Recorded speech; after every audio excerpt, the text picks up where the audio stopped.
L'attaque du moulin d'Émile Zola. Le moulin du père Merlier, par cette belle soirée d'été, était en grande fête. Dans la cour, on avait mis 3 tables, placées bout à bout, et qui attendaient les convives. Tout le pays savait qu'on devait fiancer ce jour-là la fille Merlier, Françoise, avec Dominique, un garçon qu'on accusait de fainéantise, mais que les femmes à 3 lieues à la ronde regardaient avec des yeux luisants, tant il avait bon air. Ce moulin du père Merlier était une vraie gaieté. Il se trouvait juste au milieu de Rocreuze, à l'endroit où la grande route fait un coude. Le village n'a qu'une rue, 2 fils de masure, une file à chaque bord de la route. Mais là, au coude, des prés s'élargissent, de grands arbres, qui suivent le cours de la Morelle, couvrent le fond de la vallée d'ombrages magnifiques. Il n'y a pas dans toute la Lorraine un coin de nature plus adorable. À droite et à gauche, des bois épais.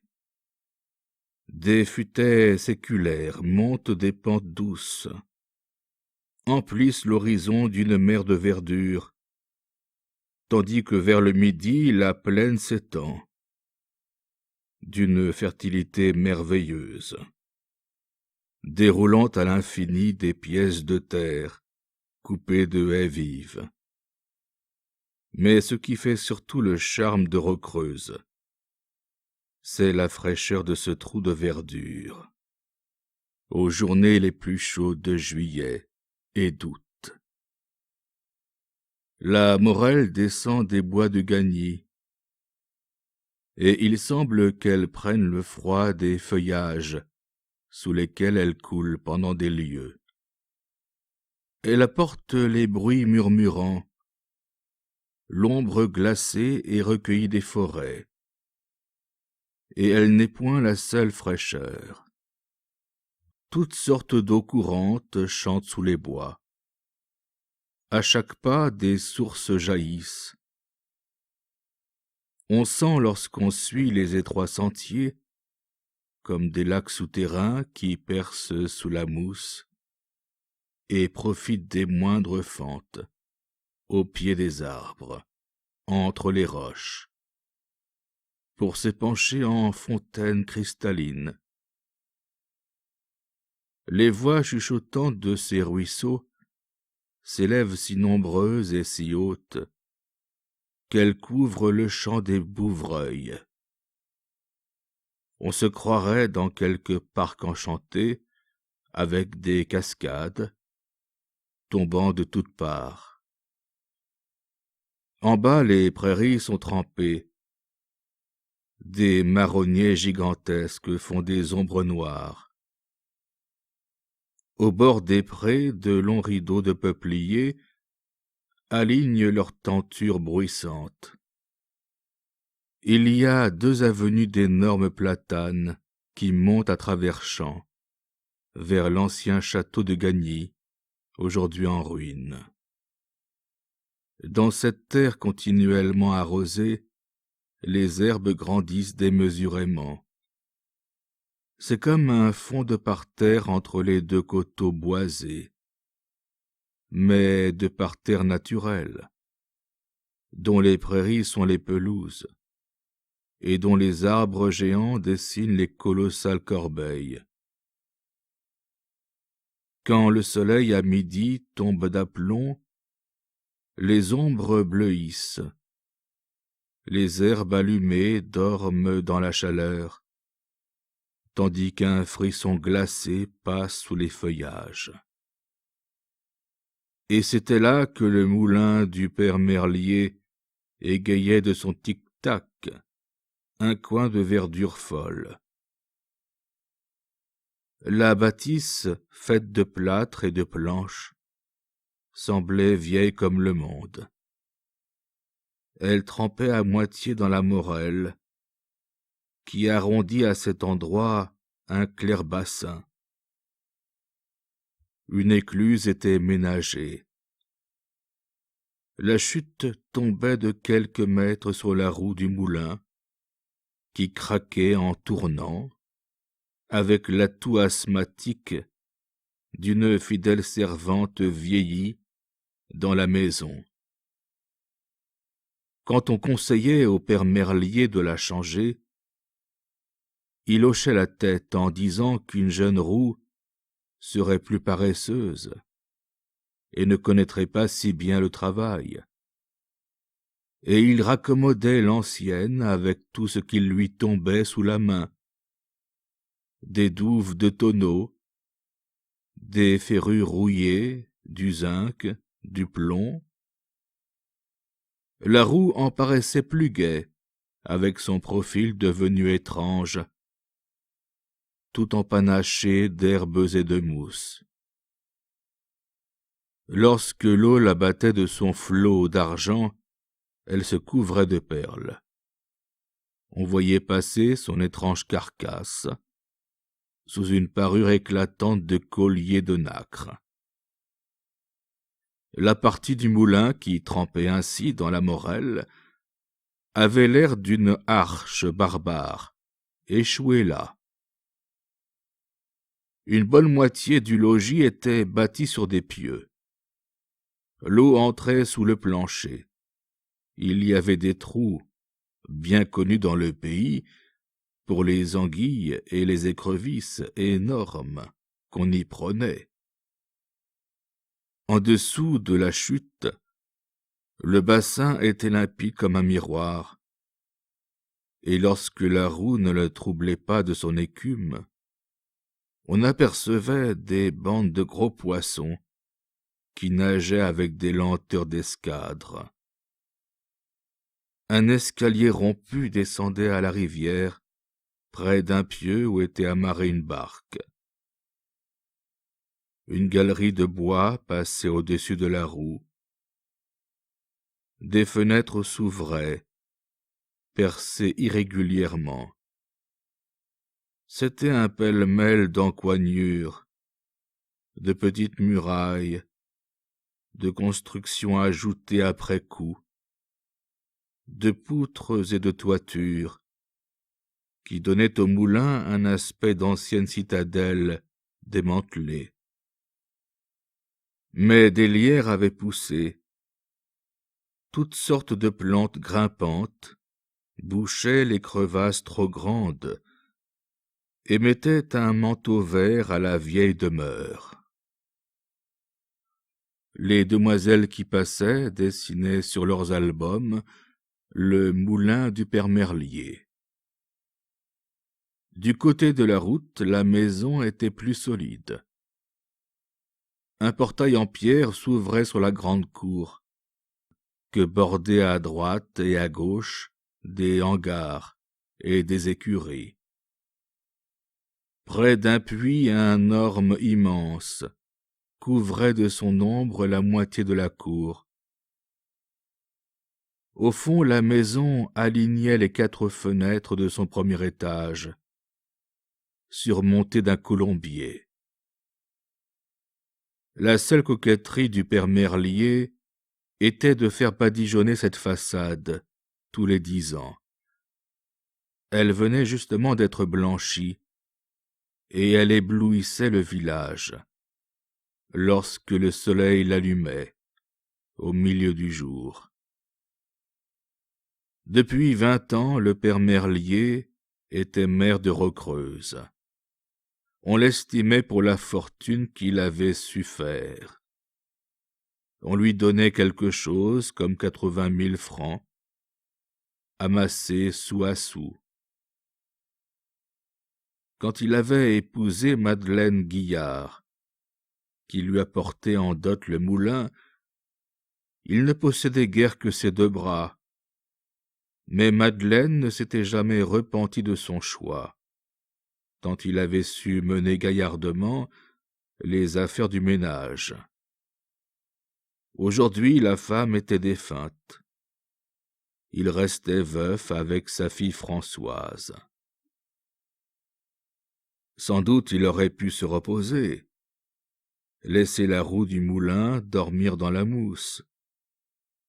Mais il se serait trop ennuyé, et la maison lui aurait semblé morte. Il travaillait toujours pour le plaisir. Le père Merlier était alors un grand vieillard, à longue figure silencieuse, qui ne riait jamais, mais qui était tout de même très gai en dedans. On l'avait choisi pour maire à cause de son argent, et aussi pour le bel air qu'il savait prendre lorsqu'il faisait un mariage. Françoise Merlier venait d'avoir 18 ans. Elle ne passait pas pour une des belles filles du pays, parce qu'elle était chétive. Jusqu'à 15 ans, elle avait même été laide.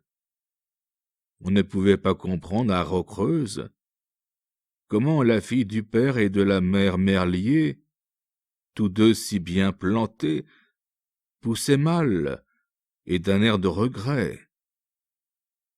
Mais à 15 ans, tout en restant délicate, elle prit une petite figure, la plus jolie du monde. Elle avait des cheveux noirs, des yeux noirs, et elle était toute rose avec ça. Une bouche qui riait toujours, des trous dans les joues, un front clair où il y avait comme une couronne de soleil. Quoique chétive pour le pays, elle n'était pas maigre, loin de là. On voulait dire simplement qu'elle n'aurait pas pu lever un sac de blé. Mais elle devenait toute potelée avec l'âge. Elle devait finir par être ronde et friande, comme une caille. Seulement les longs silences de son père l'avaient rendue raisonnable très jeune. Si elle riait toujours, c'était pour faire plaisir aux autres. Au fond, elle était sérieuse. Naturellement, tout le pays la courtisait, plus encore pour ses écus que pour sa gentillesse. Et elle avait fini par faire un choix qui venait de scandaliser la contrée.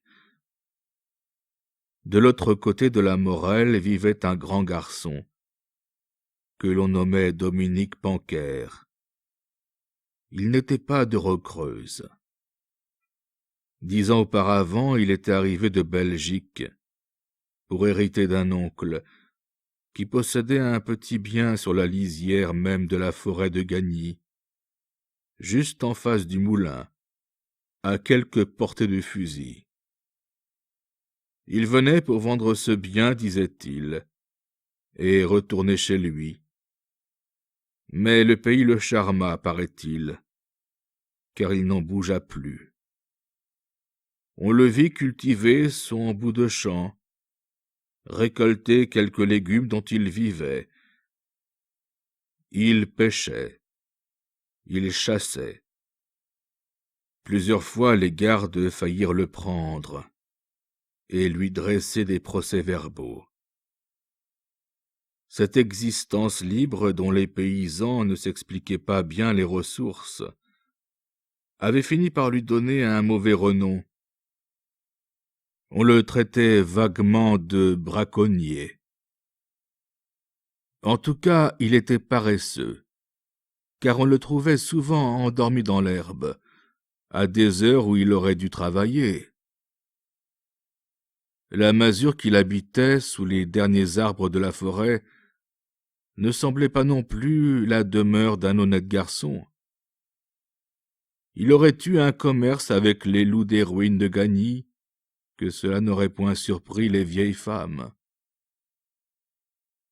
Pourtant, les jeunes filles, parfois, se hasardaient à le défendre, car il était superbe, cet homme louche, souple et grand comme un peuplier, très blanc de peau, avec une barbe et des cheveux blonds qui semblaient de l'or au soleil. Or, un beau matin, Françoise avait déclaré au père Merlier qu'elle aimait Dominique, et que jamais elle ne consentirait à épouser un autre garçon. On pense quel coup de massue le père Merlier reçut ce jour-là. Il ne dit rien selon son habitude. Il avait son visage réfléchi, seulement sa gaieté intérieure ne luisait plus dans ses yeux. On se bouda pendant une semaine. Françoise, elle aussi, était toute grave. Ce qui tourmentait le père Merlier, c'était de savoir comment ce gredin de braconnier avait bien pu ensorceler sa fille. Jamais Dominique n'était venu au moulin. Le meunier guetta, et il aperçut le galant de l'autre côté de la Morelle, couché dans l'herbe et feignant de dormir. Françoise, de sa chambre, pouvait le voir. La chose était claire. Ils avaient dû s'aimer, en se faisant les 12 yeux par-dessus la roue du moulin. Cependant, 8 autres jours s'écoulèrent. Françoise devenait de plus en plus grave. Le père Merlier ne disait toujours rien. Puis, un soir silencieusement, il amena lui-même Dominique. Françoise, justement, mettait la table. Elle ne parut pas étonnée. Elle se contenta d'ajouter un couvert. Seulement les petits trous de ses joues venaient de se creuser de nouveau, et son rire avait reparu. Le matin, le père Merlier était allé trouver Dominique dans sa masure, sur la lisière du bois.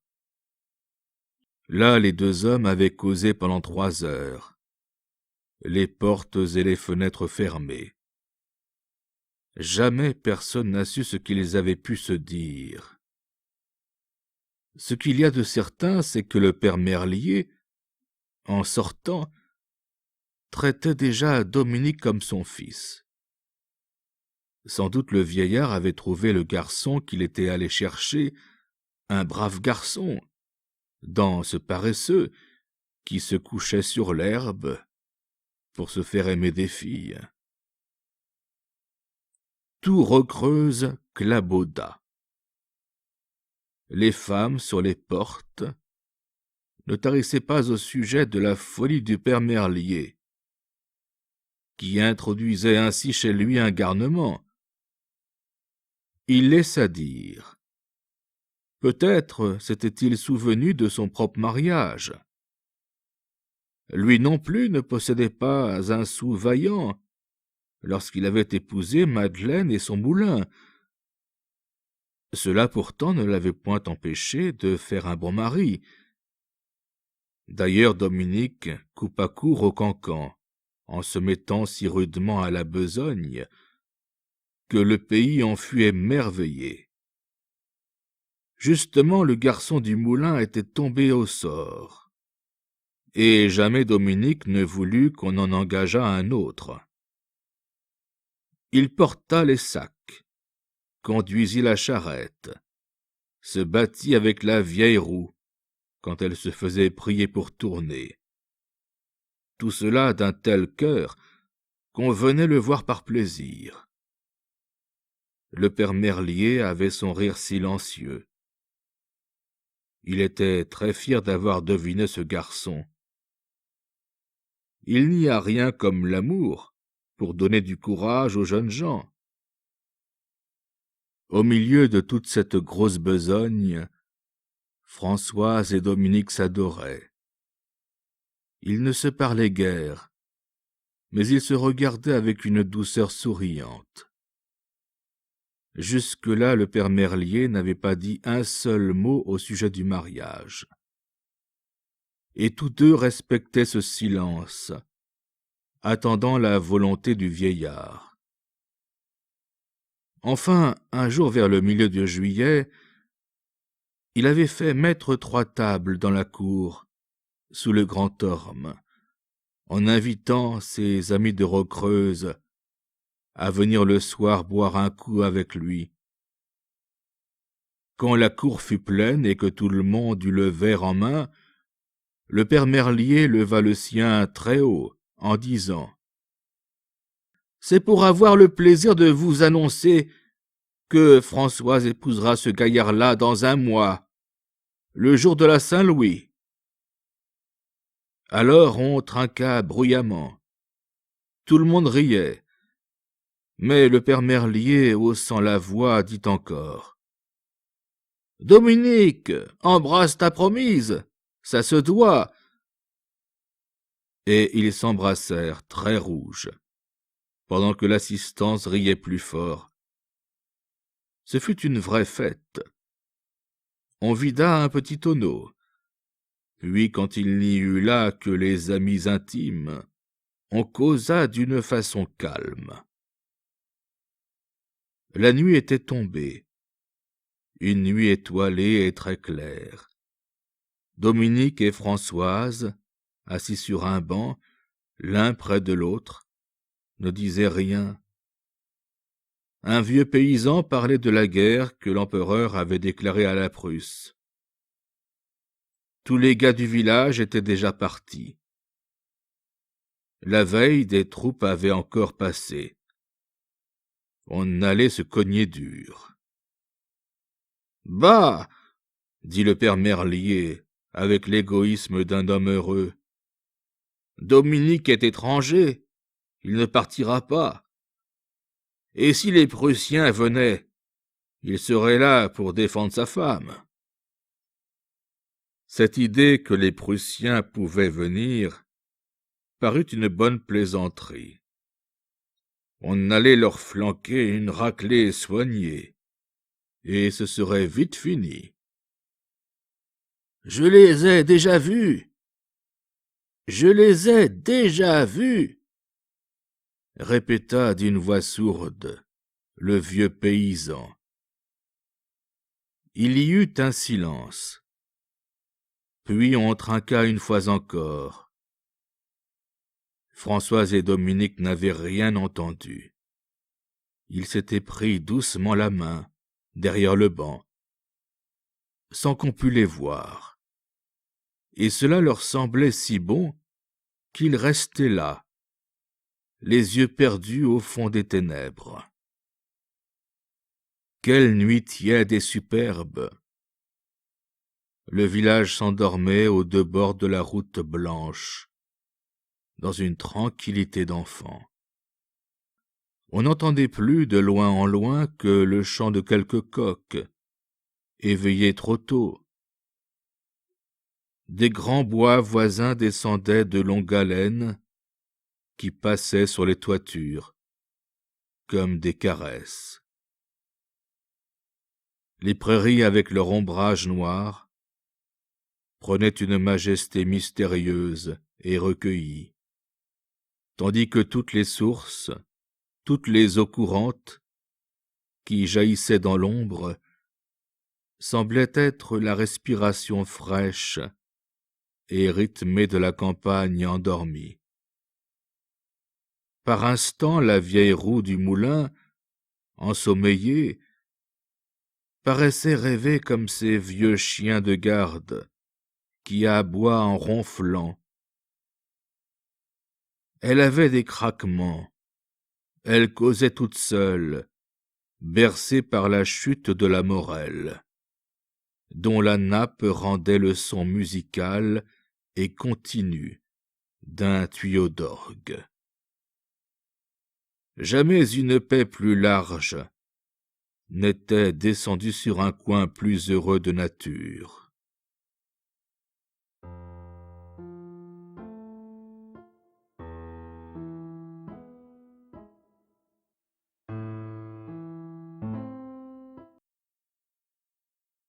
Un mois plus tard, jour pour jour, juste la veille de la Saint-Louis.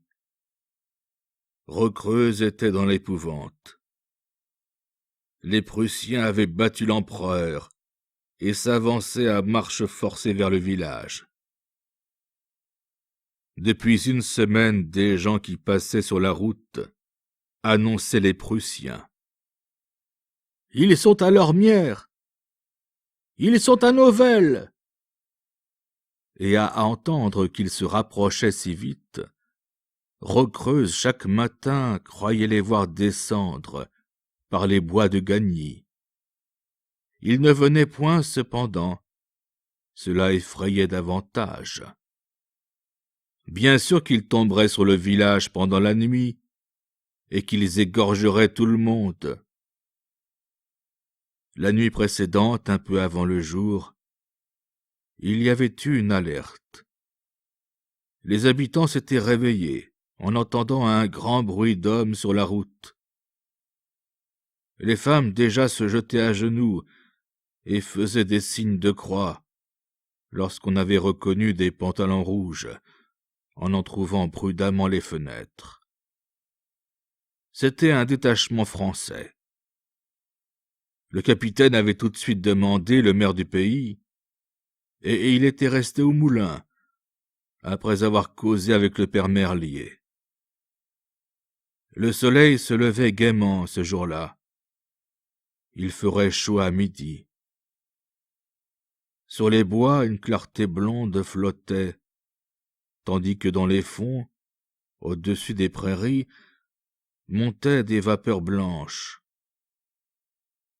Le village propre et joli s'éveillait dans la fraîcheur, et la campagne avec sa rivière et ses fontaines avait des grâces mouillées de bouquets.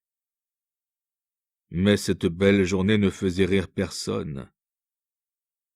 On venait de voir le capitaine tourner autour du moulin, regarder les maisons voisines, passer de l'autre côté de la Morelle, et de là étudier le pays avec une lorgnette.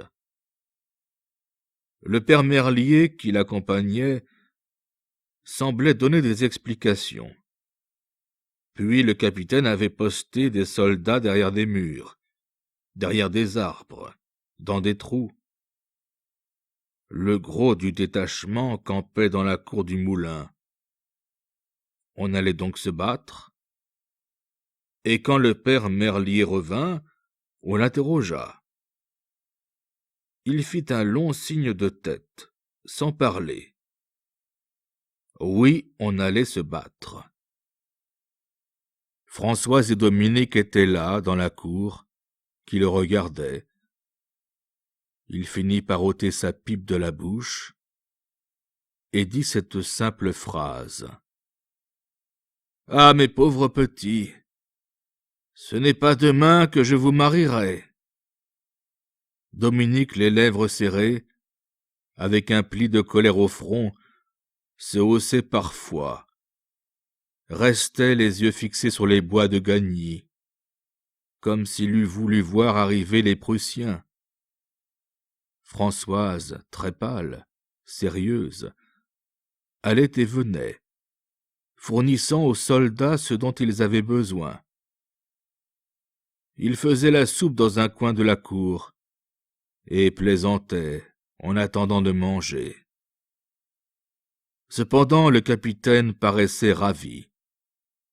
Il avait visité les chambres et la grande salle du moulin donnant sur la rivière. Maintenant, assis près du puits, il causait avec le père Merlier. « Vous avez là une vraie forteresse, » disait-il. « Nous tiendrons bien jusqu'à ce soir. Les bandits sont en retard. Ils devraient être ici. » Le meunier restait grave. Il voyait son moulin flamber comme une torche. Mais il ne se plaignait pas, jugeant cela inutile. Il ouvrit seulement la bouche pour dire « Vous devriez faire cacher la barque derrière la roue. Il y a là un trou où elle tient. Peut-être qu'elle pourra servir. » Le capitaine donna un ordre. Ce capitaine était un bel homme d'une quarantaine d'années, grand et de figure aimable. La vue de Françoise et de Dominique semblait le réjouir. Il s'occupait d'eux, comme s'il avait oublié la lutte prochaine. Il suivait Françoise des yeux, et son air disait clairement qu'il la trouvait charmante. Puis, se tournant vers Dominique. « Vous n'êtes donc pas alarmé, mon garçon ?» lui demanda-t-il brusquement. « Je suis étranger, » répondit le jeune homme. Le capitaine parut goûter médiocrement cette raison. Il cligna les yeux et sourit. Françoise était plus agréable à fréquenter que le canon. Alors, en le voyant sourire, Dominique ajouta. « Je suis étranger, mais je loge une balle dans une pomme à 500 mètres. Tenez, mon fusil de chasse est là, derrière vous. Il pourra vous servir, » répliqua simplement le capitaine. Françoise s'était approchée, un peu tremblante, et sans se soucier du monde qui était là, Dominique prit et serra dans les siennes les deux mains qu'elle lui tendait, comme pour se mettre sous sa protection. Le capitaine avait souri de nouveau, mais il n'ajouta pas une parole. Il demeurait assis, son épée entre les jambes, les yeux perdus, paraissant rêver. Il était déjà 10 heures. La chaleur devenait très forte. Un lourd silence se faisait. Dans la cour, à l'ombre des hangars, les soldats s'étaient mis à manger la soupe. Aucun bruit ne venait du village, dont les habitants avaient tous barricadé leurs maisons, portes et fenêtres. Un chien resté seul sur la route hurlait. Des bois et des prairies voisines, pâmées par la chaleur, sortait une voix lointaine, prolongée, faite de tous les souffles épars. Un coucou chanta. Puis le silence s'élargit encore. Et dans cet air endormi, brusquement, un coup de feu éclata. Le capitaine se leva vivement. Les soldats lâchèrent leurs assiettes de soupe, encore à moitié pleines. En quelques secondes, tous furent à leur poste de combat. De bas en haut, le moulin se trouvait occupé. Cependant, le capitaine, qui s'était porté sur la route, n'avait rien vu. À droite, à gauche, la route s'étendait, vide et toute blanche. Un deuxième coup de feu se fit entendre. Et toujours rien, pas une ombre. Mais en se retournant, il aperçut du côté de Gagny, entre deux arbres, un flocon de fumée qui s'envolait, pareil à un fil de la Vierge. Le bois restait profond et doux. « Les gredins se sont jetés dans la forêt, » murmura-t-il. « Ils nous savent ici. » Alors la fusillade continua, de plus en plus nourrie, entre les soldats français, postés autour du moulin, et les Prussiens, cachés derrière les arbres. Les balles sifflaient au-dessus de la Morelle, sans causer de perte, ni d'un côté, ni de l'autre. Les coups étaient irréguliers, partaient de chaque buisson, et l'on n'apercevait toujours que les petites fumées, balancées mollement par le vent.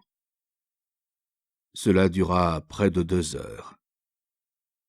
L'officier chantonnait d'un air indifférent.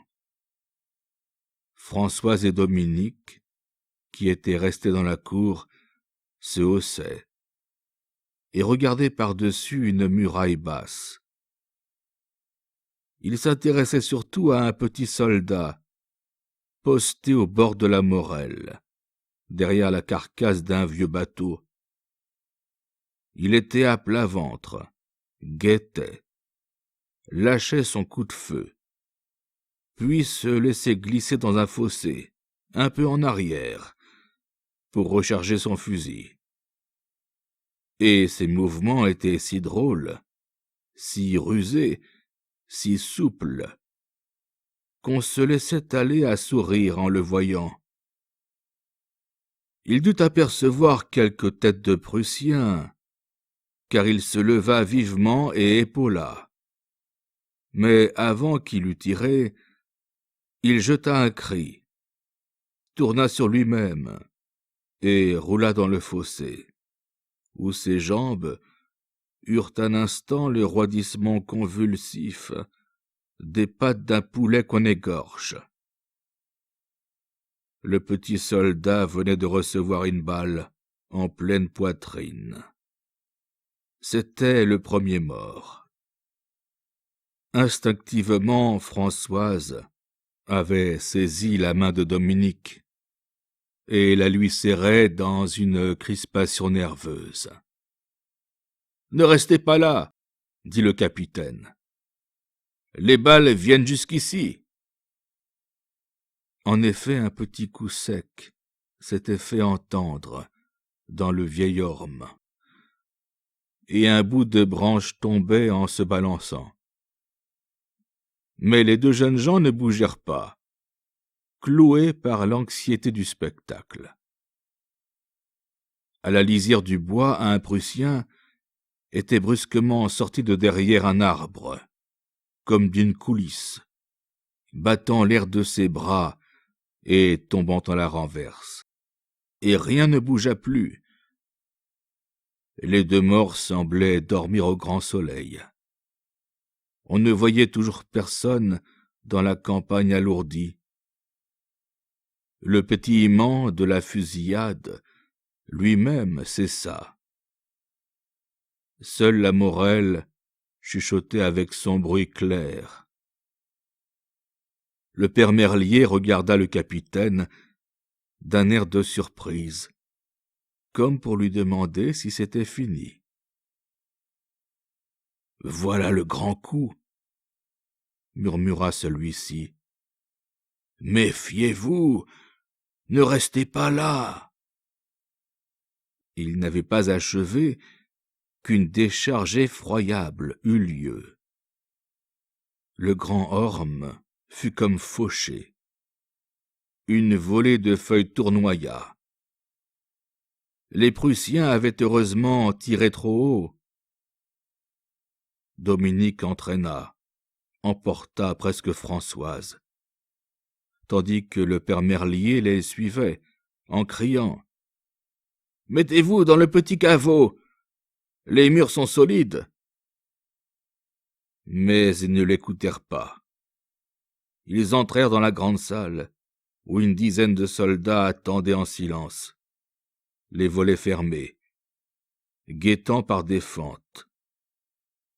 Le capitaine était resté seul dans la cour, accroupi derrière la petite muraille, pendant que les décharges furieuses continuaient. Au dehors, les soldats qui l'avaient posté ne cédaient le terrain que pied à pied. Pourtant ils rentraient un à un, en rampant, quand l'ennemi les avait délogés de leur cachette. Leur consigne était de gagner du temps, de ne point se montrer, pour que les Prussiens ne pussent savoir quelle force ils avaient devant eux. 1 heure encore s'écoula. Et comme un sergent arrivait, disant qu'il n'y avait plus dehors que 2 ou 3 hommes, l'officier tira sa montre, en murmurant « 2 heures et demie. Allons, Il faut tenir 4 heures. » Il fit fermer le grand portail de la cour, et tout fut préparé pour une résistance énergique. Comme les Prussiens se trouvaient de l'autre côté de la Morelle, un assaut immédiat n'était pas à craindre. Il y avait bien un pont à 2 kilomètres, mais ils ignoraient sans doute son existence, et il était peu croyable qu'ils tenteraient de passer à gué la rivière. L'officier fit donc simplement surveiller la route. Tout l'effort allait porter du côté de la campagne. La fusillade de nouveau avait cessé. Le moulin semblait mort sous le grand soleil. Pas un volet n'était ouvert. Aucun bruit ne sortait de l'intérieur. Peu à peu, cependant, les Prussiens se montraient à la lisière du bois de Gagny. Ils allongeaient la tête, s'enhardissaient. Dans le moulin, plusieurs soldats épaulaient déjà. Mais le capitaine cria. « Non, non, attendez! Laissez-les s'approcher !» Ils émirent beaucoup de prudence, regardant le moulin d'un air méfiant. Cette vieille demeure, silencieuse et morne, avec ses rideaux de lierre, les inquiétait. Pourtant, ils avançaient. Quand ils furent une 50aine dans la prairie, en face, l'officier dit un seul mot. « Allez !» Un déchirement se fit entendre. Des coups isolés suivirent. Françoise, agitée d'un tremblement, avait porté, malgré elle, les mains à ses oreilles. Dominique, derrière les soldats, regardait. Et quand la fumée se fut un peu dissipée, il aperçut 3 Prussiens étendus sur le dos, au milieu du pré. Les autres s'étaient jetés derrière les saules et les peupliers. Et le siège commença.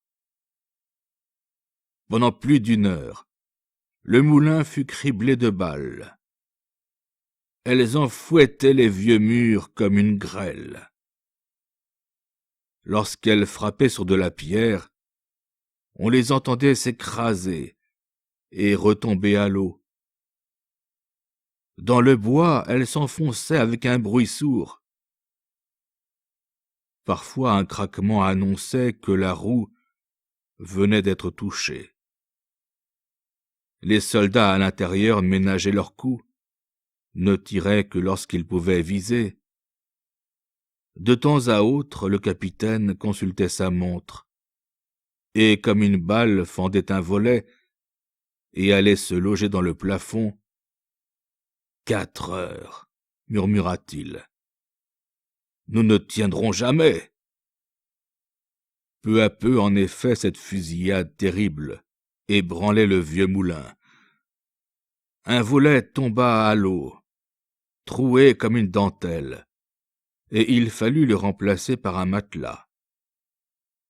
Le père Merlier, à chaque instant, s'exposait pour constater les avaries de sa pauvre roue, dont les craquements lui allaient au cœur. Elle était bien finie cette fois. Jamais il ne pourrait la raccommoder. Dominique avait supplié Françoise de se retirer, mais elle voulait rester avec lui. Elle s'était assise derrière une grande armoire de chêne qui la protégeait. Une balle pourtant arriva dans l'armoire, dont les flancs rendirent un son grave. Alors Dominique se plaça devant Françoise. Il n'avait pas encore tiré. Il tenait son fusil à la main, ne pouvant approcher des fenêtres, dont les soldats tenaient toute la largeur. À chaque décharge, le plancher tressaillait. « Attention! Attention !» cria tout d'un coup le capitaine. Il venait de voir sortir du bois toute une masse sombre. aussitôt s'ouvrit un formidable feu de peloton. Ce fut comme une trombe qui passa sur le moulin. Un autre volet partit, et par l'ouverture béante de la fenêtre, les balles entrèrent. 2 soldats roulèrent sur le carreau. L'un ne remua plus. On le poussa contre le mur, parce qu'il encombrait. L'autre se tordit en demandant qu'on l'achevât, mais on ne l'écoutait point. Les balles entraient toujours. Chacun se garait et tâchait de trouver une meurtrière pour riposter. Un 3e soldat fut blessé. Celui-là ne dit pas une parole. Il se laissa couler au bord d'une table, avec des yeux fixes et hagards. En face de ces morts, Françoise, prise d'horreur, avait repoussé machinalement sa chaise pour s'asseoir à terre contre le mur. Elle se croyait là plus petite et moins en danger. Cependant, on était allé prendre tous les matelas de la maison. On avait rebouché à moitié la fenêtre. La salle s'emplissait de débris, d'armes rompues, de meubles éventrés. 5 heures, dit le capitaine. Tenez bon, ils vont chercher à passer l'eau. À ce moment, Françoise poussa un cri. Une balle qui avait ricoché venait de lui effleurer le front.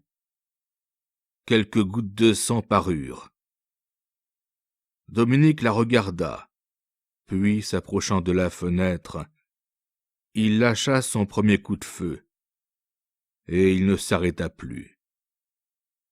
Il chargeait, tirait, sans s'occuper de ce qui se passait près de lui. De temps à autre seulement, il jetait un coup d'œil sur Françoise. D'ailleurs, il ne se pressait pas, visait avec soin. Les Prussiens, longeant les peupliers, tentaient le passage de la Morelle, comme le capitaine l'avait prévu. Mais dès qu'un d'entre eux se hasardait, il tombait, frappé à la tête, par une balle de Dominique. Le capitaine qui suivait ce jeu était émerveillé. Il complimenta le jeune homme, en lui disant qu'il serait heureux d'avoir beaucoup de tireurs de sa force. Dominique ne l'entendait pas. Une balle lui entama l'épaule. Une autre lui contusionna le bras. Et il tirait toujours. Il y eut 2 nouveaux morts. Les matelas déchiquetés ne bouchaient plus les fenêtres. Une dernière décharge semblait devoir emporter le moulin. La position n'était plus tenable. Cependant, l'officier répétait. « Tenez bon, encore une demi-heure. » Maintenant, il comptait les minutes. Il avait promis à ses chefs d'arrêter l'ennemi, là, jusqu'au soir. Et il n'aurait pas reculé d'une semelle avant l'heure qu'il avait fixée pour la retraite. Il gardait son air aimable, souriait à Françoise, afin de la rassurer.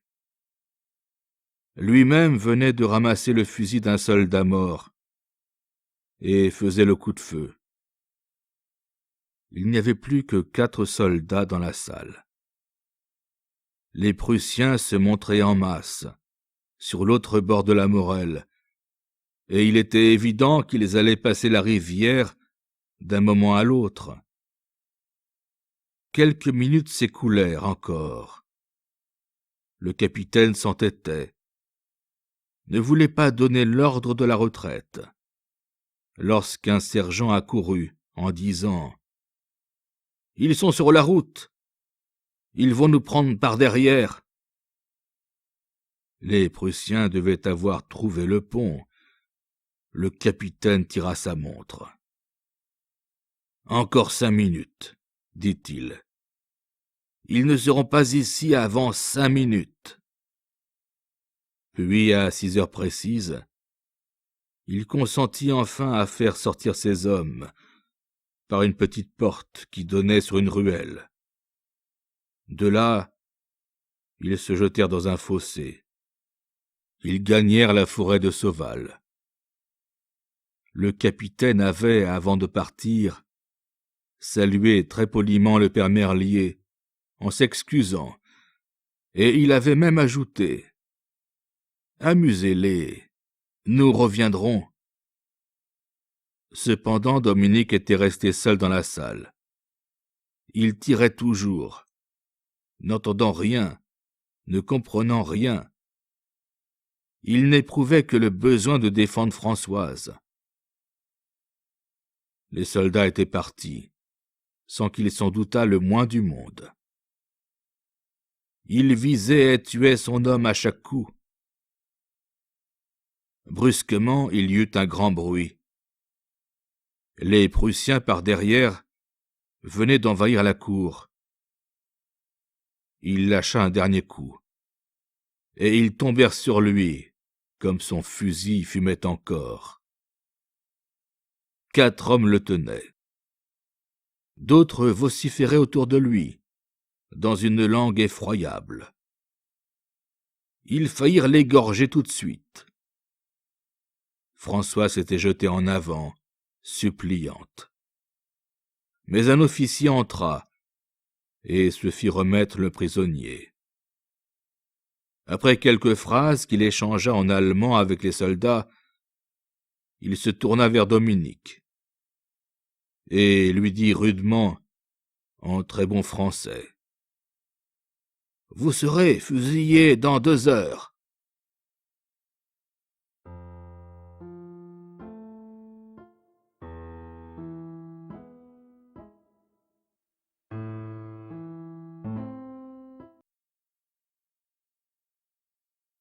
C'était une règle posée par l'état-major allemand. Tout Français n'appartenant pas à l'armée régulière et pris les armes à la main devait être fusillé. Les compagnies franches elles-mêmes n'étaient pas reconnues comme belligérantes. En faisant ainsi de terribles exemples sur les paysans qui défendaient leur foyer, les Allemands voulaient empêcher la levée en masse qu'ils redoutaient. L'officier, un homme grand et sec, d'une 50aine d'années, fit subir à Dominique un bref interrogatoire. Bien qu'il parlât le français très purement, il avait une raideur toute prussienne. « Vous êtes de ce pays ? » ?»« Non, je suis belge. »« Pourquoi avez-vous pris les armes ? Tout ceci ne doit pas vous regarder. » Dominique ne répondit pas. À ce moment, l'officier aperçut Françoise debout et très pâle, qui écoutait. Sur son front blanc, sa légère blessure mettait une barre rouge. Il regarda les jeunes gens l'un après l'autre, parut comprendre, et se contenta d'ajouter. « Vous ne niez pas avoir tiré. »« J'ai tiré tant que j'ai pu, » répondit tranquillement Dominique. Cet aveu était inutile, car il était noir de poudre, couvert de sueur, taché de quelques gouttes de sang qui avaient coulé de l'éraflure de son épaule. « C'est bien, » répéta l'officier. « Vous serez fusillé dans 2 heures. » Françoise ne cria pas. Elle joignit les mains et les éleva dans un geste de muet désespoir. L'officier remarqua ce geste. 2 soldats avaient emmené Dominique dans une pièce voisine, où ils devaient le garder à vue. La jeune fille était tombée sur une chaise. les jambes brisées. Elle ne pouvait pleurer, elle étouffait. Cependant l'officier l'examinait toujours. Il finit par lui adresser la parole. « Ce garçon est votre frère ?» demanda-t-il. Elle dit non de la tête. Il resta raide, sans un sourire. Puis, au bout d'un silence, « Il habite le pays depuis longtemps ?» Elle dit oui d'un nouveau signe. « Alors il doit très bien connaître les bois voisins. » Cette fois elle parla. « Oui, monsieur, » dit-elle en le regardant avec quelque surprise. Il n'ajouta rien et tourna sur ses talons, en demandant qu'on lui amenât le maire du village. Mais Françoise s'était levée, une légère rougeur au visage, croyant avoir saisi le but de ses questions, et reprise d'espoir. Ce fut elle-même qui courut pour trouver son père. Le père Merlier, dès que les coups de feu avaient cessé, était vivement descendu par la galerie de bois pour visiter sa roue. Il adorait sa fille. Il avait une solide amitié pour Dominique, son futur gendre. Mais sa roue tenait aussi une large place dans son cœur. Puisque les deux petits, comme il les appelait, étaient sortis sains et saufs de la bagarre, il songeait à son autre tendresse, qui avait singulièrement souffert, celle-là. Et penché sur la grande carcasse de bois, il en étudiait les blessures, d'un air navré. 5 palettes étaient en miettes. La charpente centrale était criblée. Il fourrait les doigts dans les trous des balles pour en mesurer la profondeur. Il réfléchissait à la façon dont il pourrait réparer toutes ces avaries. Françoise le trouva qui bouchait déjà à des fentes, avec des débris et de la mousse. « Père, dit-elle, il vous demande. » Et elle pleura enfin, en lui contant ce qu'elle venait d'entendre. Le père Merlier hocha la tête. On ne fusillait pas les gens comme ça. Il fallait voir. Et il rentra dans le moulin de son air silencieux et paisible. Quand l'officier lui eut demandé des vivres pour ses hommes, il répondit que les gens de Rocreuse n'étaient pas habitués à être brutalisés, et qu'on n'obtiendrait rien d'eux si l'on employait la violence. Il se chargeait de tout, mais à la condition qu'on le laissât agir seul. L'officier parut se fâcher d'abord de ce ton tranquille. Puis il céda, devant les paroles brèves et nettes du vieillard. Même il le rappela, pour lui demander. « Ces bois-là en face, comment les nommez-vous ?»« Les bois de Sauval. »« Et quelle est leur étendue ?» Le meunier le regarda fixement. « Je ne sais pas, » répondit-il. Et il s'éloigna. 1 heure plus tard, la contribution de guerre en vivres et en argent, réclamée par l'officier, était dans la cour du moulin. La nuit venue, Françoise suivait avec anxiété les mouvements des soldats. Elle ne s'éloignait pas de la pièce dans laquelle était enfermé Dominique. Vers 7 heures, elle eut une émotion poignante. Elle vit l'officier entrer chez le prisonnier, et pendant 1/4 d'heure, elle entendit leurs voix qui s'élevaient. Un instant, l'officier reparut sur le seuil pour donner un ordre en allemand qu'elle ne comprit pas. Mais lorsque 12 hommes furent venus se ranger dans la cour, le fusil au bras, un tremblement la saisit. Elle se sentit mourir. C'en était donc fait. L'exécution allait avoir lieu. Les 12 hommes restèrent là 10 minutes.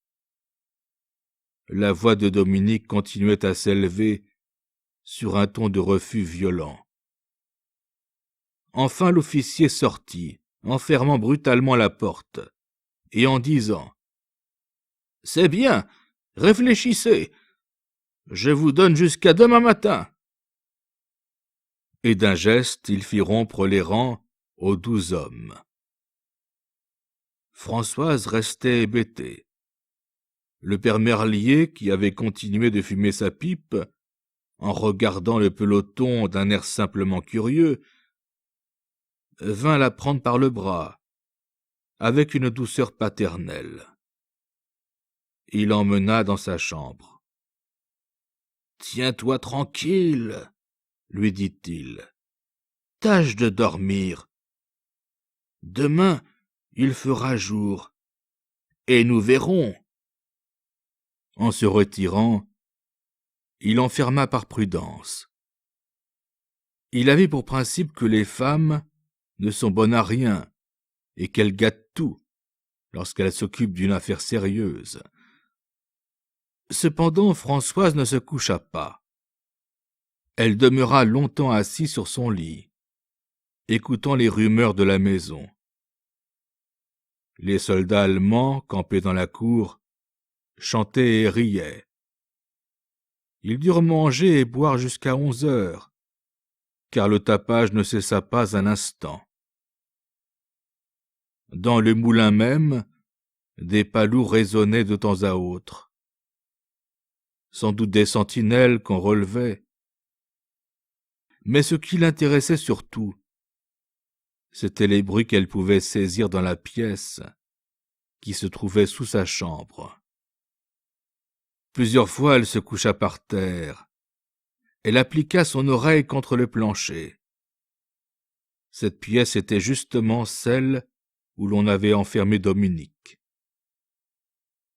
Il devait marcher du mur à la fenêtre, car elle entendit longtemps la cadence régulière de sa promenade. Puis il se fit un grand silence. Il s'était sans doute assis. D'ailleurs, les rumeurs cessaient. Tout s'endormait. Quand la maison lui parut s'assoupir, elle ouvrit sa fenêtre le plus doucement possible. Elle s'accouda.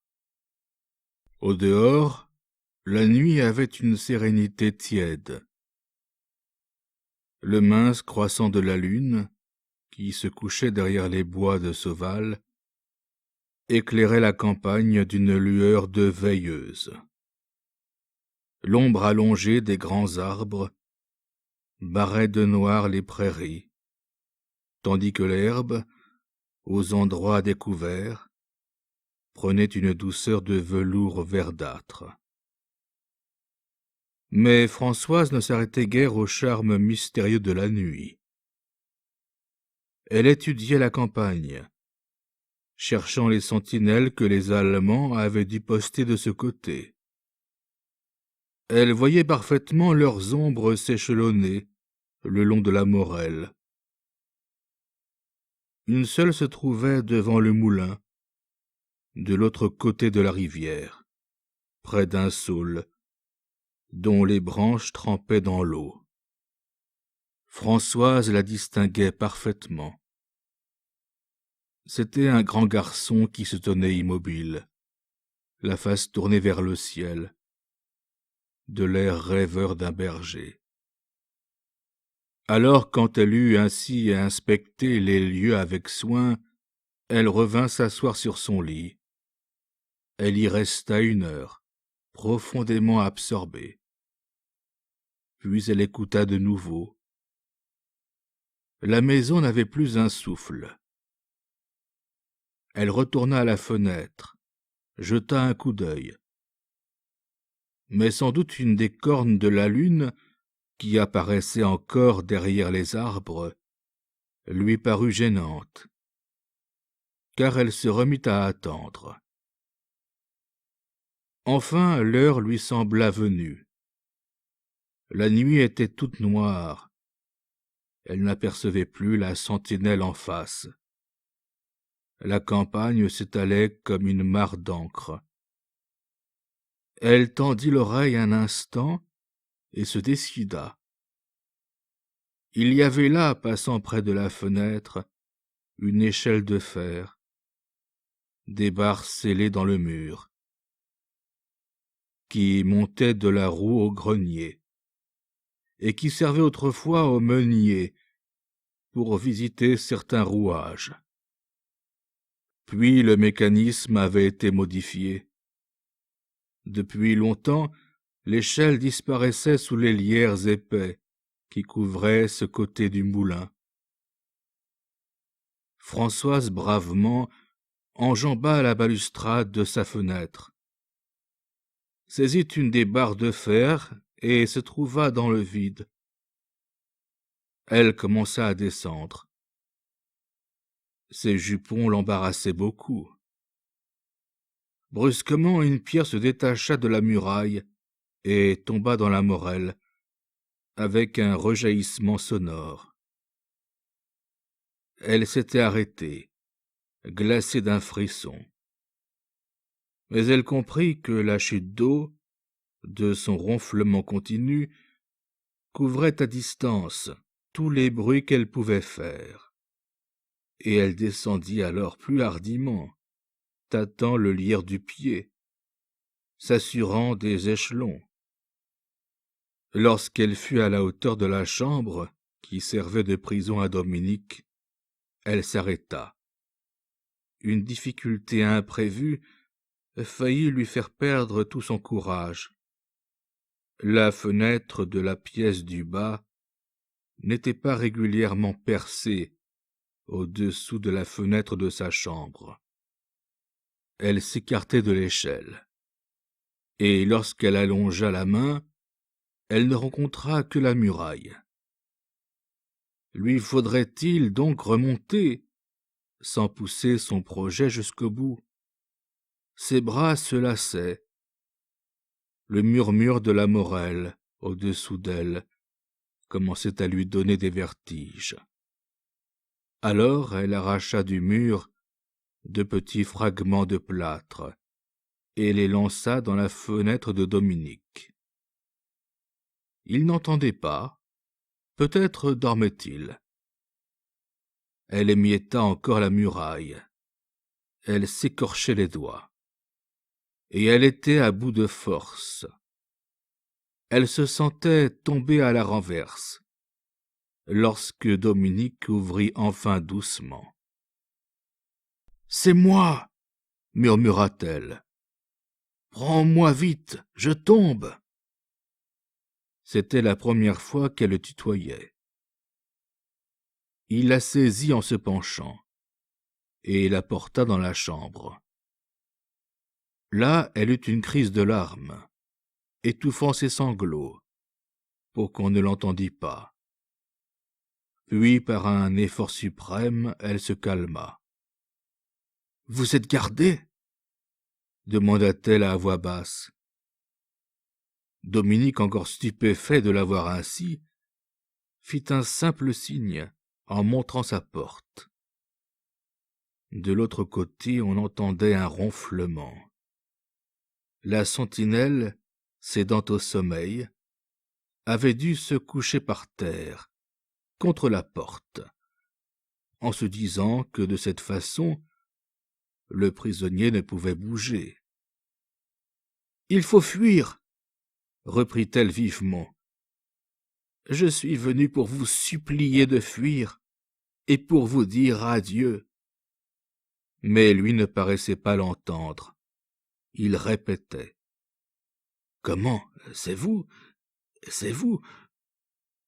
Oh, que vous m'avez fait peur! Vous pouviez vous tuer. » Il lui prit les mains. Il les baisa.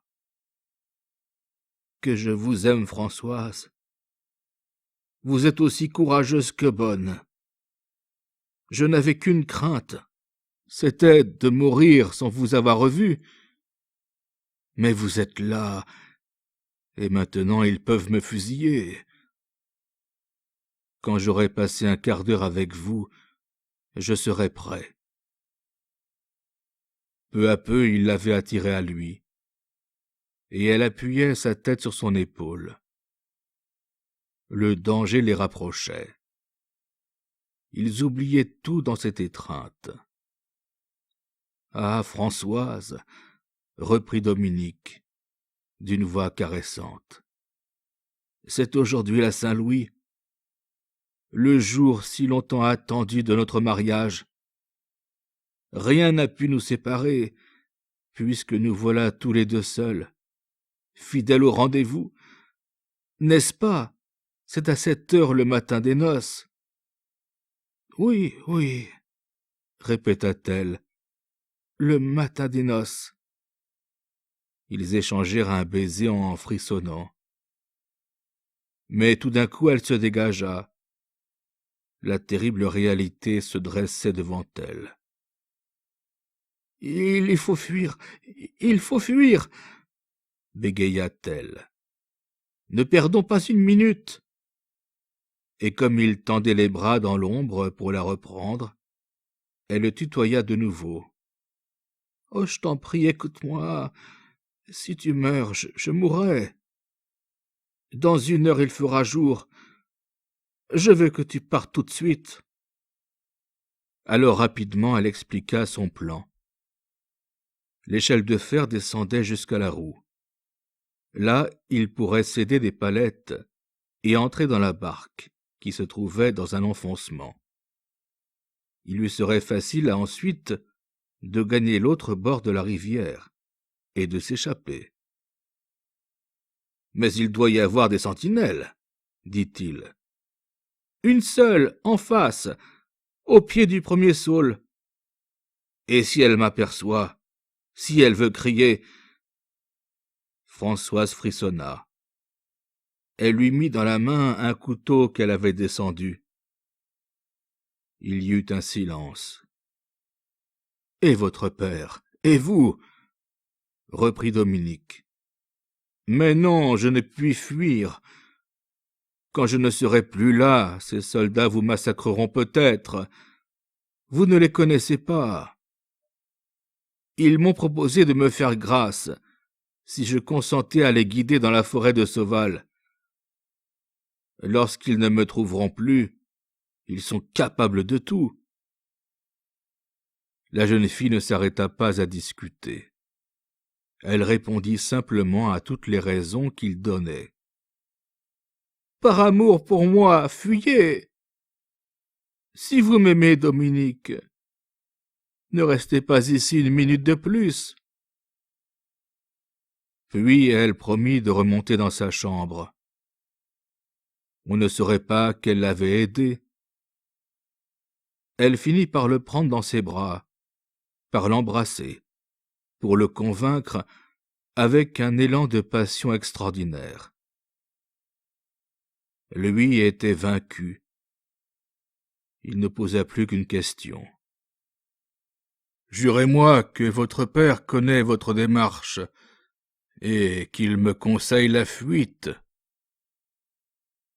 C'est mon père qui m'a envoyé, » répondit hardiment Françoise. Elle mentait. Dans ce moment, elle n'avait qu'un besoin immense, le savoir en sûreté, échapper à cette abominable pensée que le soleil allait être le signal de sa mort. Quand il serait loin, tous les malheurs pouvaient fondre sur elle. Cela lui paraîtrait doux, du moment où il vivrait. L'égoïsme de sa tendresse le voulait vivant, avant toute chose. « C'est bien, » dit Dominique, « je ferai comme il vous plaira. » Alors ils ne parlèrent plus. Dominique alla rouvrir la fenêtre. Mais brusquement un bruit les glaça. La porte fut ébranlée, et ils crurent qu'on l'ouvrait. Évidemment, une ronde avait entendu leur voix, et tous deux, debout serrés l'un contre l'autre, attendaient dans une angoisse indicible. La porte fut de nouveau secouée, mais elle ne s'ouvrit pas. Ils eurent chacun un soupir étouffé. Ils venaient de comprendre. Ce devait être le soldat couché en travers du seuil, qui s'était retourné. En effet, le silence se fit. Les ronflements recommencèrent. Dominique voulut absolument que Françoise remontât d'abord chez elle. Il la prit dans ses bras. Il lui dit un muet adieu. Puis il l'aida à saisir l'échelle et se cramponna à son tour. Mais il refusa de descendre un seul échelon avant de la savoir dans sa chambre. Quand Françoise fut rentrée, elle laissa tomber d'une voix légère, comme un souffle. « Au revoir. Je t'aime. » Elle resta accoudée. Elle tâcha de suivre Dominique. La nuit était toujours très noire. Elle chercha la sentinelle et ne l'aperçut pas.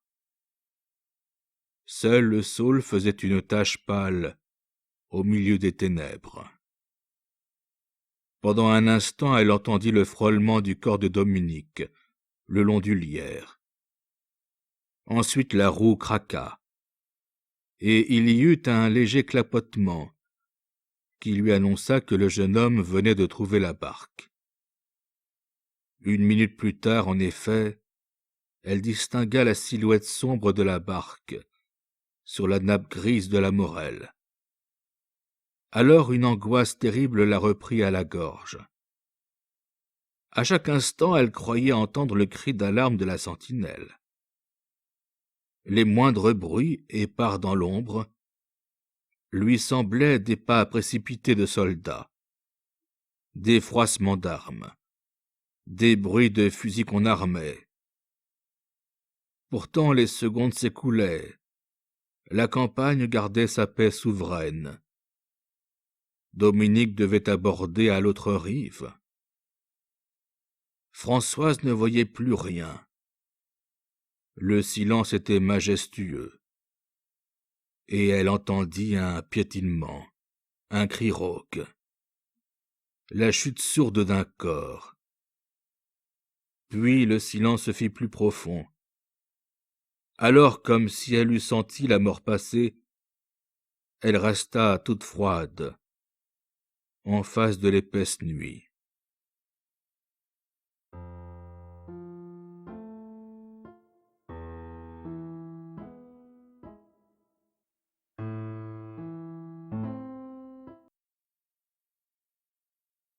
Dès le petit jour, des éclats de voix ébranlèrent le moulin. Le père Merlier était venu ouvrir la porte de Françoise. Elle descendit dans la cour, pâle et très calme.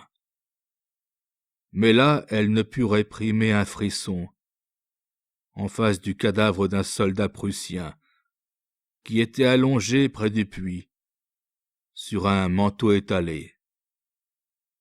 Autour du corps, des soldats gesticulaient, criaient sur un ton de fureur. Plusieurs d'entre eux montraient les poings au village.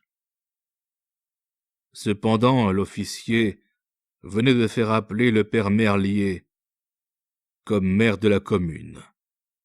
« Voici, » lui dit-il, d'une voix étranglée par la colère, « un de nos hommes que l'on a trouvé assassiné sur le bord de la rivière. Il nous faut un exemple éclatant, et je compte que vous allez nous aider à découvrir le meurtrier. »«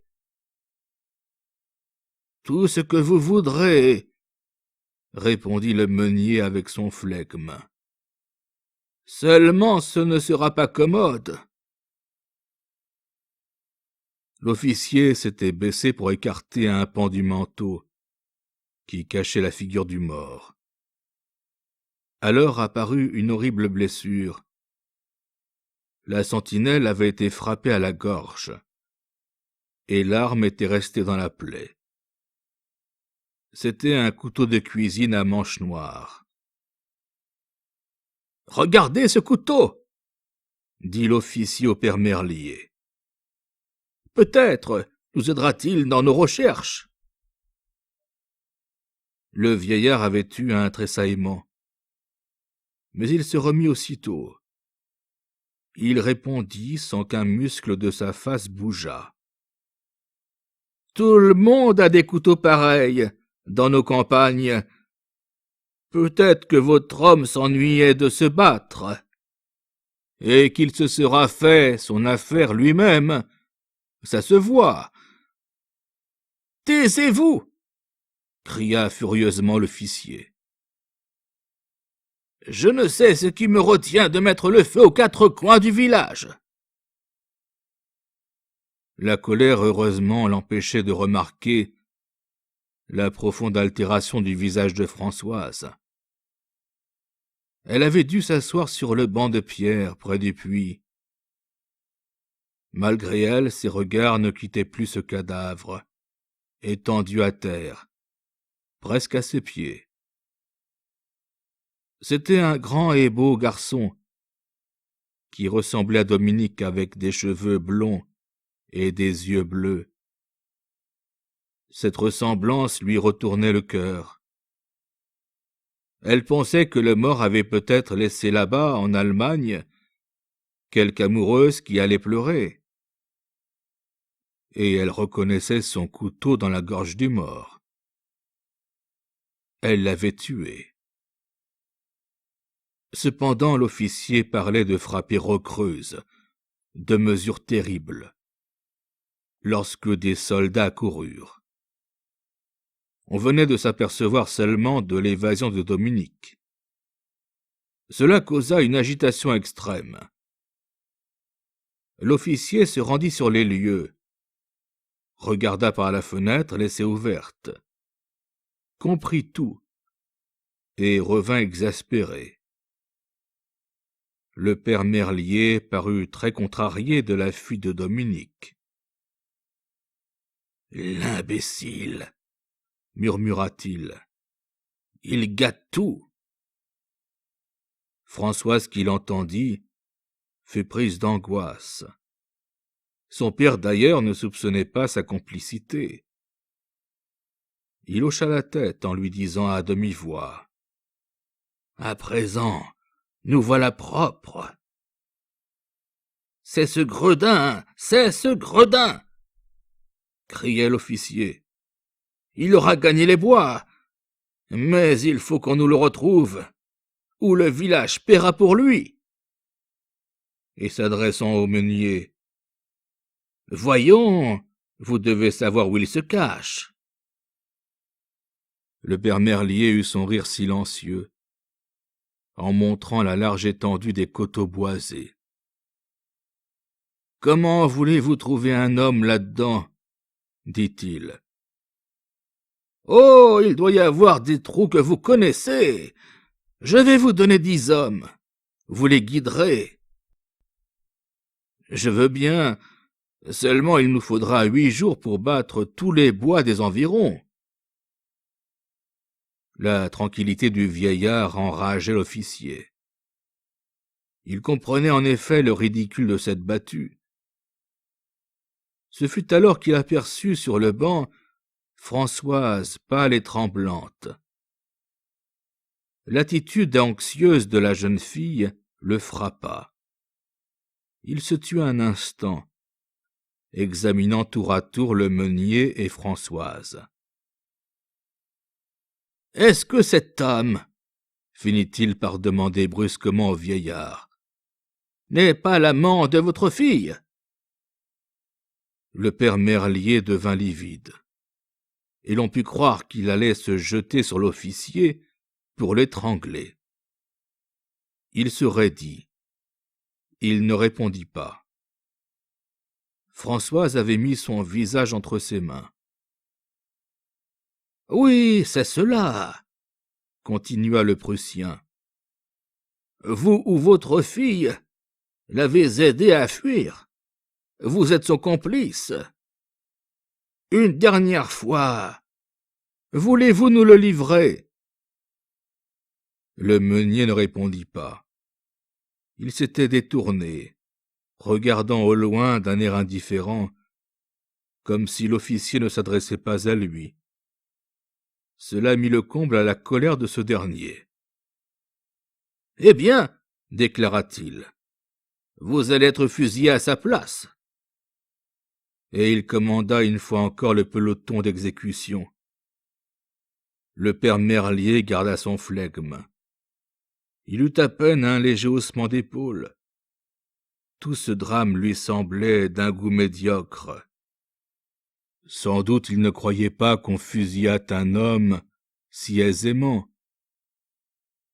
Puis, quand le peloton fut là, il dit avec gravité: « Alors c'est sérieux? Je veux bien. S'il vous en faut un absolument, moi autant qu'un autre. » Mais François s'était levé, affolé, bégayant. « Grâce, monsieur, ne faites pas du mal à mon père. Tuez-moi à sa place. C'est moi qui ai aidé Dominique à fuir. Moi seul suis coupable. »« Tais-toi, fillette !» s'écria le père Merlier. « Pourquoi mens-tu? Elle a passé la nuit enfermée dans sa chambre, monsieur. Elle ment, je vous assure. »« Non, je ne mens pas, » reprit ardemment la jeune fille. « Je suis descendu par la fenêtre. J'ai poussé Dominique à s'enfuir. C'est la vérité, la seule vérité. » Le vieillard était devenu très pâle. Il voyait bien dans ses yeux qu'elle ne mentait pas, et cette histoire l'épouvantait. Ah, ces enfants, avec leur cœur, comme ils gâtaient tout. Alors, il se fâcha. « Elle est folle, ne l'écoutez pas. Elle vous raconte des histoires stupides. Allons, finissons-en. » Elle voulut protester encore. Elle s'agenouilla. Elle joignit les mains. L'officier, tranquillement, assistait à cette lutte douloureuse. « Mon Dieu !» finit-il par dire. « Je prends votre père, parce que je ne tiens plus l'autre. Tâchez de retrouver l'autre, et votre père sera libre. » Un moment, elle le regarda, les yeux agrandis par l'atrocité de cette proposition. « C'est horrible, » murmura-t-elle. « Où voulez-vous que je retrouve Dominique à cette heure? Il est parti, je ne sais plus. »« Enfin, choisissez, lui ou votre père. »« Oh mon Dieu, est-ce que je puis choisir? Mais je saurai où est Dominique, que je ne pourrai pas choisir. C'est mon cœur que vous coupez. J'aimerais mieux mourir tout de suite. Oui, ce serait plutôt fait.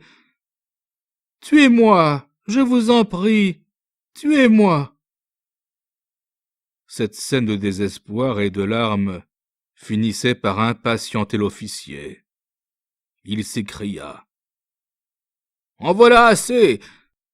Je veux être bon. Je consens à vous donner 2 heures. Si dans 2 heures votre amoureux n'est pas là, votre père paiera pour lui. » Et il fit conduire le père Merlier dans la chambre qui avait servi de prison à Dominique. Le vieux demanda du tabac et se mit à fumer. Sur son visage impassible, on ne lisait aucune émotion. Seulement, quand il fut seul, tout en fumant, il pleura 2 grosses larmes, qui coulèrent lentement sur ses joues. Sa pauvre et chère enfant, comme elle souffrait. Françoise était restée au milieu de la cour. Des soldats prussiens passaient en riant. Certains lui jetaient des mots, des plaisanteries, qu'elle ne comprenait pas. Elle regardait la porte par laquelle son père venait de disparaître. Et d'un geste lent, elle portait la main à son front, comme pour l'empêcher d'éclater. L'officier tourna sur ses talons, en répétant « Vous avez 2 heures. Tâchez de les utiliser. » Elle avait 2 heures. Cette phrase bourdonnait dans sa tête. Alors, machinalement, elle sortit de la cour. Elle marcha devant elle. Où aller? Que faire? Elle n'essayait même pas de prendre un parti, parce qu'elle sentait bien l'inutilité de ses efforts. Pourtant, elle aurait voulu voir Dominique. Ils se seraient entendus tous les deux. Ils auraient peut-être trouvé un expédient. Et au milieu de la confusion de ses pensées, elle descendit au bord de la Morelle, qu'elle traversa en dessous de l'écluse, à un endroit où il y avait 2 grosses pierres. Ses pieds la conduisirent sous le premier saule, au coin de la prairie. Comme elle se baissait, elle aperçut une mare de sang qui la fit pâlir. C'était bien là. Et elle suivit les traces de Dominique dans l'herbe foulée. Il avait dû courir. On voyait une ligne de grands pas coupant la prairie de biais. Puis au-delà, elle perdit ses traces. Mais dans un pré voisin, elle crut les retrouver. Cela la conduisit à la lisière de la forêt, où toute indication s'effaçait. Françoise s'enfonça quand même sous les arbres. Cela la soulageait d'être seule. Elle s'assit un instant. Puis, en songeant que l'heure s'écoulait, elle se remit debout. Depuis combien de temps avait-elle quitté le moulin? 5 minutes? Une demi-heure? Elle n'avait plus conscience du temps. Peut-être Dominique était-il allé se cacher dans un taillis qu'elle connaissait, et où ils avaient un après-midi mangé des noisettes ensemble. Elle se rendit au taillis, le visita.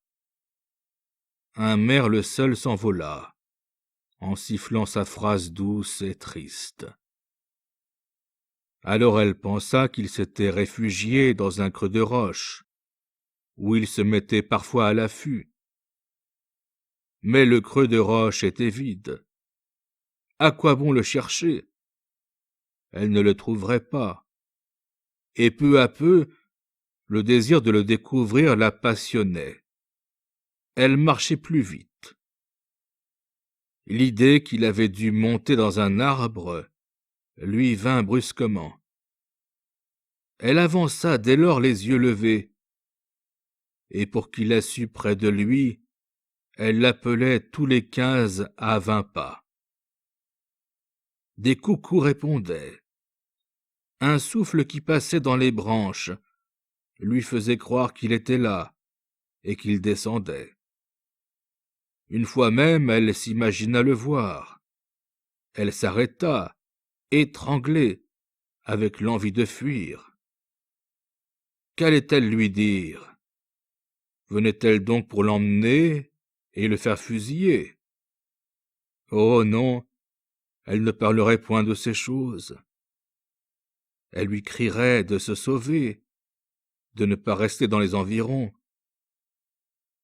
Puis la pensée de son père qui l'attendait lui causa une douleur aiguë. Elle tomba sur le gazon en pleurant, en répétant tout haut « Mon Dieu! Mon Dieu! Pourquoi suis-je là ?»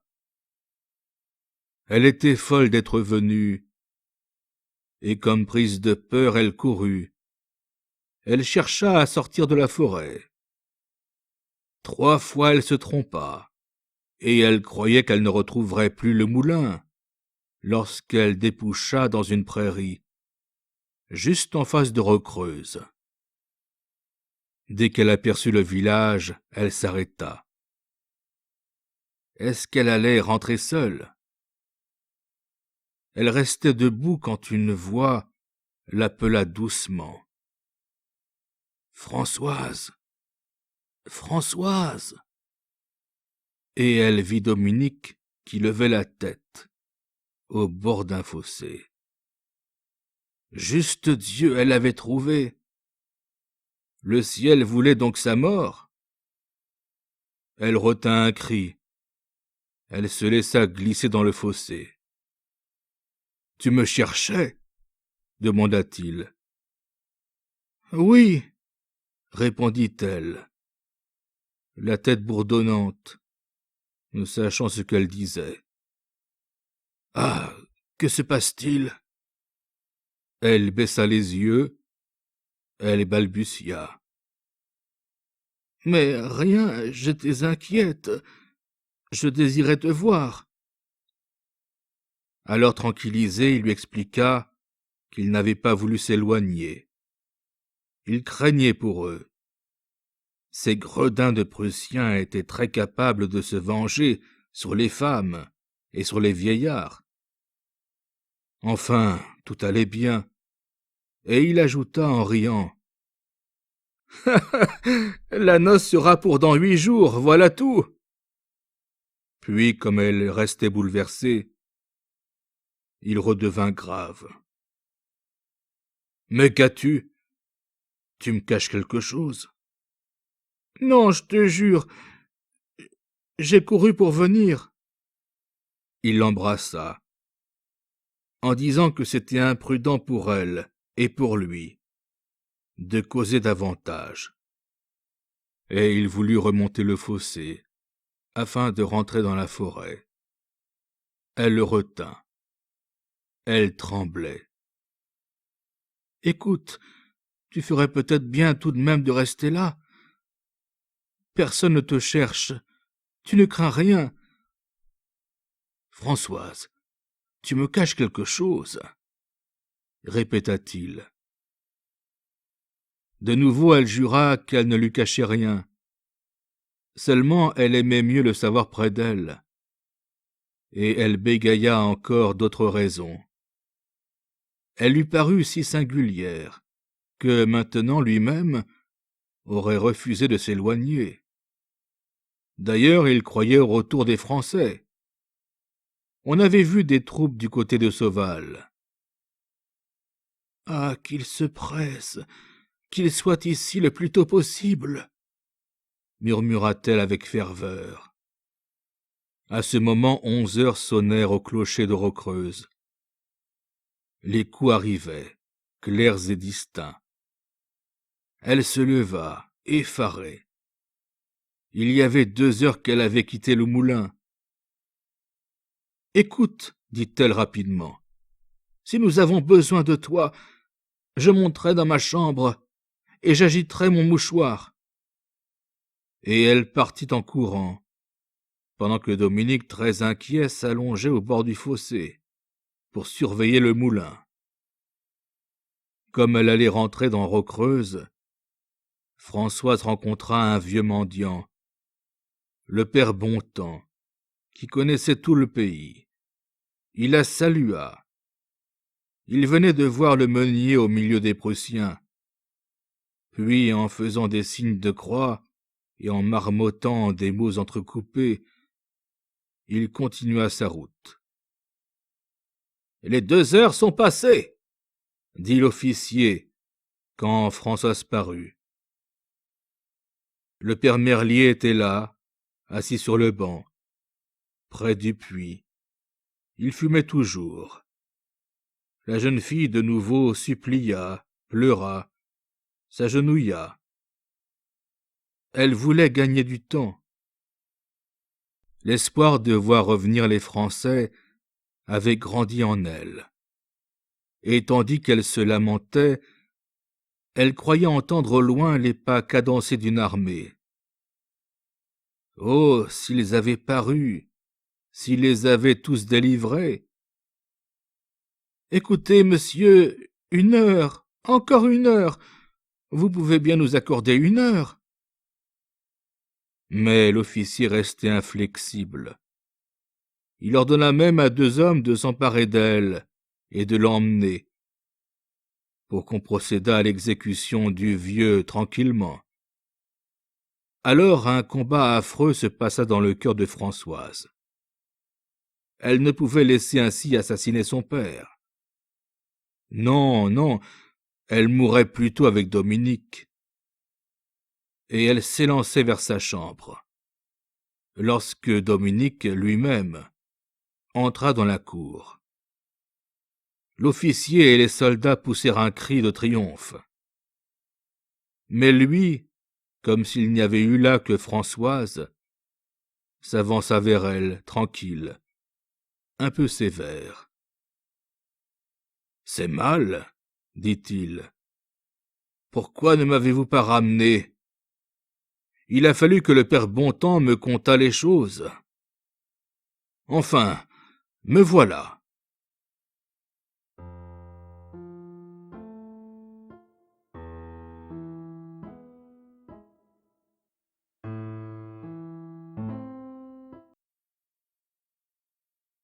Il était 3 heures.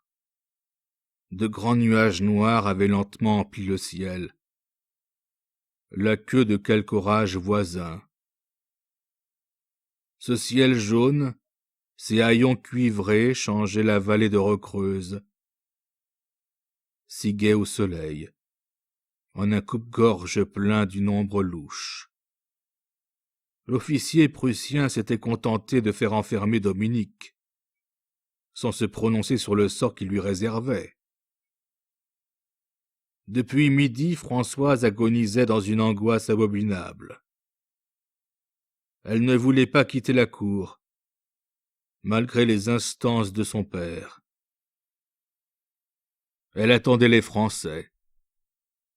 Mais les heures s'écoulaient. La nuit allait venir, et elle souffrait d'autant plus que tout ce temps gagné ne paraissait pas devoir changer l'affreux dénouement. Cependant, vers 3 heures, les Prussiens firent leurs préparatifs de départ. Depuis un instant, l'officier s'était, comme la veille, enfermé avec Dominique. Françoise avait compris que la vie du jeune homme se décidait. Alors elle joignit les mains, elle pria. Le père Merlier, à côté d'elle, gardait son attitude muette et rigide de vieux paysan qui ne lutte pas contre la fatalité des faits. « Oh mon Dieu, balbutiait Françoise. Ils vont le tuer. Le meunier l'attira près de lui, et la prit sur ses genoux comme un enfant.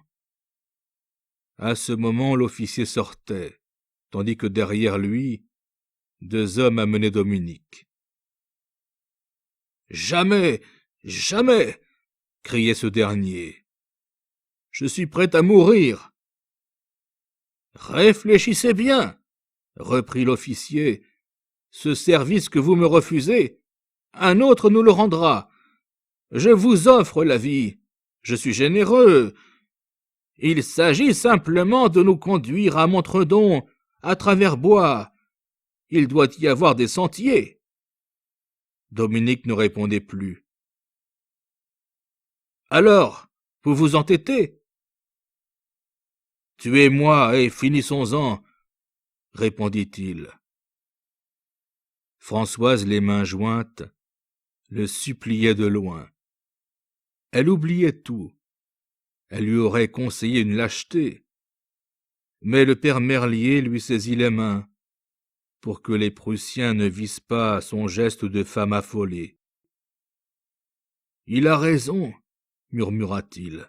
« Il vaut mieux mourir. » Le peloton d'exécution était là. L'officier attendait une faiblesse de Dominique. Il comptait toujours le décider. Il y eut un silence. Au loin, on entendait de violents coups de tonnerre. Une chaleur lourde écrasait la campagne. Et ce fut dans ce silence qu'un cri retentit. « Les Français! Les Français !» C'étaient eux, en effet. Sur la route de Sauval, à la lisière du bois, on distinguait la ligne des pantalons rouges. Ce fut dans le moulin une agitation extraordinaire.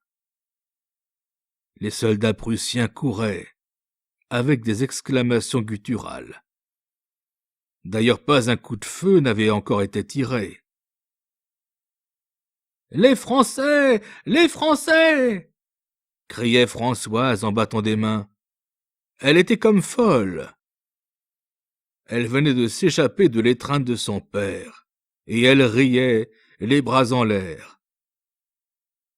Enfin, ils arrivaient donc, et ils arrivaient à temps, puisque Dominique était encore là, debout.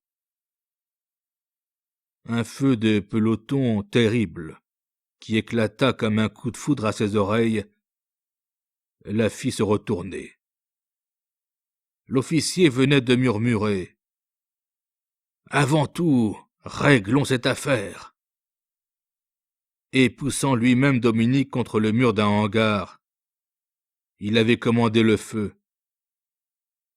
Quand François se tourna, Dominique était par terre, la poitrine trouée de 12 balles. Elle ne pleura pas, elle resta stupide. Ses yeux devinrent fixes, et elle alla s'asseoir sous le hangar, à quelques pas du corps. Elle le regardait. Elle avait par moments un geste vague et enfantin de la main. Les Prussiens s'étaient emparés du père Merlier comme d'un otage. Ce fut un beau combat. Rapidement, l'officier avait posté ses hommes, comprenant qu'il ne pouvait battre en retraite, sans se faire écraser. Autant valait-il vendre chèrement sa vie. Maintenant, c'étaient les Prussiens qui défendaient le moulin, et les Français qui l'attaquaient. La fusillade commença avec une violence inouïe. Pendant une demi-heure, elle ne cessa pas. Puis un éclat sourd se fit entendre, et un boulet cassa une maîtresse branche de l'orme séculaire. Les Français avaient du canon, une batterie dressée juste au-dessus du fossé, dans lequel s'était caché Dominique, balayait la grande rue de Rocreuse. La lutte désormais ne pouvait être longue. Ah, le pauvre moulin! Des boulets le perçaient de part en part. Une moitié de la toiture fut enlevée. 2 murs s'écroulèrent.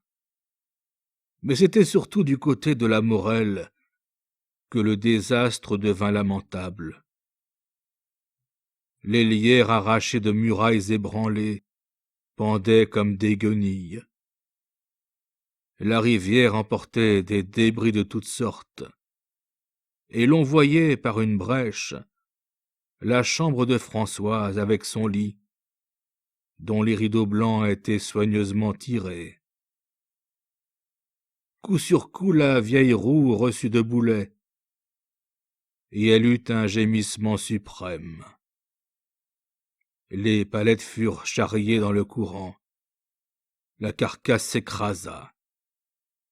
C'était l'âme du gai moulin qui venait de s'exhaler. Puis les Français donnèrent l'assaut. Il y eut un furieux combat à l'arme blanche. Sous le ciel couleur de rouille, le coupe-gorge de la vallée s'emplissait de morts. Les larges prairies semblaient farouches, avec leurs grands arbres isolés, le rideau de peupliers qui les tachait d'ombre. À droite et à gauche, les forêts étaient comme les murailles d'un cirque qui enfermaient les combattants, tandis que les sources, les fontaines et les eaux courantes prenaient des bruits de sanglots dans la panique de la campagne. Sous le hangar, Françoise n'avait pas bougé, accroupie en face du corps de Dominique. Le père Merlier venait d'être tué raide par une balle perdue. Alors, comme les Prussiens étaient exterminés et que le moulin brûlait, le capitaine français entra le premier dans la cour.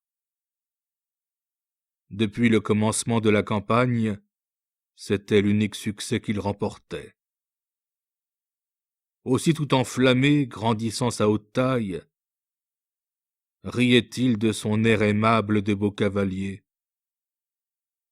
Et apercevant Françoise, imbécile entre les cadavres de son mari et de son père, au milieu des ruines fumantes du moulin, il la salua galamment de son épée, en criant « Victoire! Victoire !»